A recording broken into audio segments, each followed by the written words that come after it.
जंग लड़ना चाहता है पाकिस्तान हिंदुस्तान के साथ, क्योंकि जो उसके कारनामे हैं उससे देखकर ऐसा ही लग रहा है बॉर्डर पर वो अपने टैंकों का डिप्लॉयमेंट कर चुका है। धमकी दे रहा है कि गजनवी हो, शाहीन हो, ये जितने भी मिसाइलें उसकी हैं वो बॉर्डर पर तैनात कर चुका है। लेकिन क्या वाकई में पाकिस्तान जैसा भूखा नंगा देश युद्ध लड़ने के लिए हिंदुस्तान से तैयार भी है? क्योंकि पाकिस्तान के ऊपर 1 लाख करोड़ से ज्यादा का कर्ज है, $500 मिलियन की ओर उसमें वृद्धि हुई, और उसके पास जो पैसा है जिससे कि मतलब जिसे कहते हैं विदेशी मुद्रा जो भंडार है वो 3 हफ्ते से ज्यादा का पाकिस्तान के पास नहीं है। लेकिन उसके बावजूद भी वो हिंदुस्तान को जंग की धमकी दे रहा है। लेकिन अब एक बार फिर से पाकिस्तान अपना कटोरा लेकर चाइना पहुंचा है और गुहार लगा रहा है, गिड़गिड़ा रहा है चाइना के सामने कि मालिक कुछ तो ख्याल करिए, जंग में हम जाने वाले हैं, कम से कम 10 मिलियन जो युआन है वो तो दे ही दीजिए। 30 मिलियन युआन पहले ही दे चुका है चाइना पाकिस्तान को। वो CPEC मतलब CPEC का जो प्रोजेक्ट है उसके लिए $60 बिलियन देने की बात हो, या फिर पाकिस्तान की अर्थव्यवस्था को बूस्ट करने के लिए पाकिस्तान जिस तरीके से चीन से कर्ज ले रहा है उसमें बात हो, तो अब मौजूदा वक्त में की अगर बात करें तो $15,580 मिलियन का विदेशी मुद्रा भंडार पाकिस्तान के पास बचा हुआ है।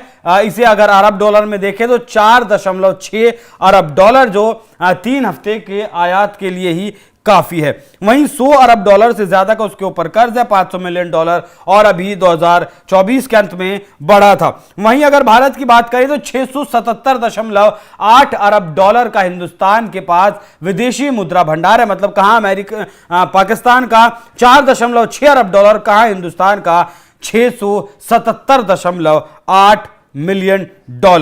अब $1.4 अरब की अतिरिक्त सहायता चीन के पास मांगने के लिए पहुंचा है पाकिस्तान। हालांकि कल ही एक दिन पहले खबर आई थी कि चीन की तरफ से 100 लंबी दूरी की मिसाइलें पाकिस्तान को दी जाएंगी। अब वो दी जाएंगी या नहीं दी जाएंगी, या फिर ये जो लोन मांगने के लिए गया है इसमें ही ये मिसाइलें पाकिस्तान को चिपका दी जाएंगी।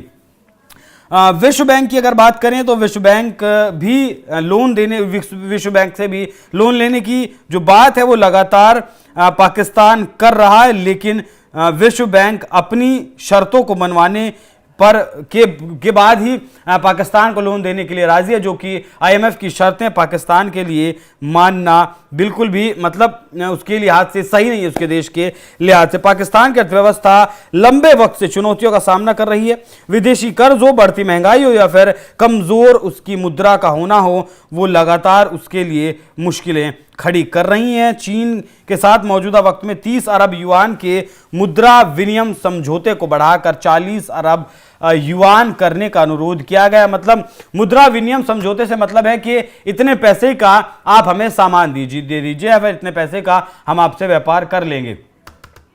तो कटोरा एक बार फिर से उठाया पाकिस्तान ने, चीन के पास पहुंचा, क्योंकि और तो कोई पैसा देने के लिए राजी है नहीं। सऊदी अरब ने भी काफी दिन तक मदद की, लेकिन जब लगा कि हर महीने का या फिर हर साल का पाकिस्तान का यही हाल है, तो उसके बाद सऊदी अरब ने भी पल्ला झाड़ना शुरू कर दिया। जो कायराना हमला किया गया पहलगाम में, उसके बाद सऊदी अरब हो, कतर हो, UAE हो, वो सारे मुस्लिम देश इस वक्त हिंदुस्तान के साथ आकर खड़े हैं। रशिया हो, इजराइल हो, या फिर अमेरिका हो, फुल सपोर्ट की वो बात हिंदुस्तान को कह चुके हैं, और हिंदुस्तान की तरफ से तैयारियां लगातार की जा रही हैं। पाकिस्तान हमले से बचने के लिए भी अपनी तैयारी कर रहा है, गीदड़ भभकियां दे रहा है। उनके प्रधानमंत्री हो, गृह मंत्री हो, या फिर रक्षा मंत्री हो, वो गीदड़ भभकियां देने से बाज नहीं आ रहे हैं, क्योंकि वो जानते हैं कि जिस वक्त हिंदुस्तान हमला करेगा उसका जवाब पाकिस्तान के पास नहीं है। क्योंकि फाइटर जेट से लेकर उसका जो सैन्य बेड़ा है वो लगभग 780 से 85 करोड़ डॉलर का उसका रक्षा